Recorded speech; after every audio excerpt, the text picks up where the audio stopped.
Assalamualaikum warahmatullahi wabarakatuh. Perkenalkan, nama saya Miko Dawa Valentino. NIM saya 205-20032 dari kelas IP 5L, Program Studi Ilmu Pemerintahan STPMD APMD Yogyakarta. Baiklah, di sini saya akan menjelaskan materi mengenai perumusan masalah kebijakan. Oke, perumusan masalah kebijakan adalah pengembangan kebijakan yang efektif dan dapat diterima untuk mengatasi masalah apa yang telah ditetapkan dalam agenda kebijakan. Untuk dapat merumuskan sebuah masalah, maka terdapat beberapa tahapan untuk merumuskan masalah. Antara lain, A. Situasi masalah. Dalam situasi masalah, terdapat pengenalan masalah. Kemudian B. Meta masalah. Dalam tahapan ini, yaitu pencarian masalah. C. Masalah substantif, yaitu pendefinisian masalah. D. Masalah formal, yaitu spesifikasi masalah dalam materi perumusan masalah kebijakan dimulai dengan hakikat dari masalah publik, yaitu permasalahan yang memiliki dampak yang luas. Adapun di dalam perumusan masalah kebijakan terdapat batasan masalah publik yang dibagi menjadi dua, yaitu A. Masalah privat, masalah yang dapat diatasi tanpa mempengaruhi orang lain. Yang kemudian B. Masalah publik, yaitu masalah yang dialami sebagai kesulitan bersama dan hanya dapat diatasi oleh intervensi. Pentingnya data dalam perumusan masalah. Dalam perumusan masalah, analisis kebijakan sangat membutuhkan data dan informasi data.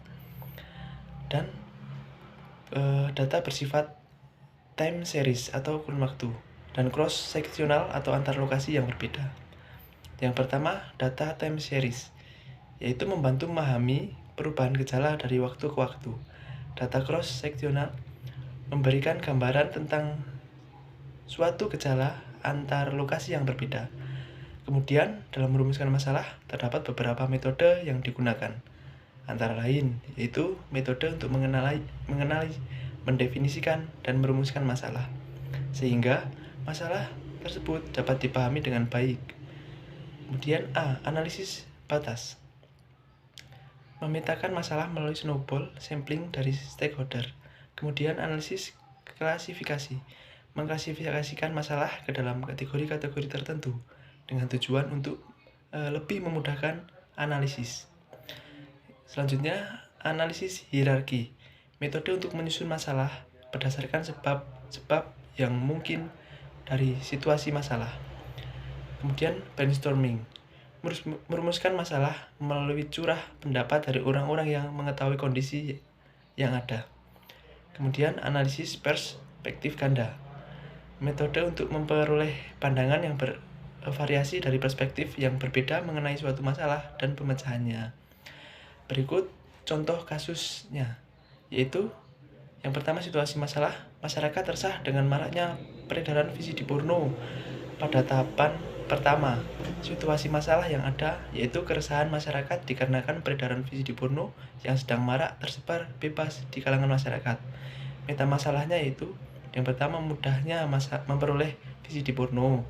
Yang kedua, istri resah suami minta dilayani seperti adegan dengan VCD porno. Yang ketiga, sering terjadi pemerkosaan setelah melihat VCD porno. Kemudian terjadi pergaulan dan seks bebas. Banyak anak remaja atau gadis hamil hasil sebelum menikah. Perilaku masyarakat mudah meniru. Kemudian moralitas remaja mengalami penurunan. Pada bagian meta masalah ini, masalah-masalah yang timbul karena dampak dari tersebarnya VCD porno disebutkan satu persatu, yang lebih ke arah dampak buruk yang terjadi. Kemudian masalah substantif, mudahnya mendapatkan VCD porno. Kemudian budaya mudah meniru. Moralitas dalam masalah substantif, permasalahan yang disusun pada tahapan meta masalah dipilih masalah yang mencakup keseluruhan. Kemudian masalah formalnya, sistem edar VCD porno, moralitas. Kemudian dari masalah substantif ke masalah formal dirumuskan pokok masalah yang akan dijadikan sebagai rumusan masalah untuk dikaji dan dicarikan solusinya. Nah, sebagaimana yang telah kita ketahui bahwasanya kebijakan tidak akan berjalan dengan lancar tanpa adanya partisipasi dari masyarakat.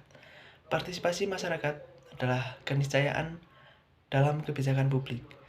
masyarakat sebagai warga negara mempunyai tanggung jawab yang sama untuk membentuk pemerintahan menjadi lebih baik, yaitu melalui peran aktif dalam berbagai program pemerintahan maupun mendukung secara langsung atau tidak langsung terhadap kebijakan-kebijakan yang dilakukan oleh pemerintah.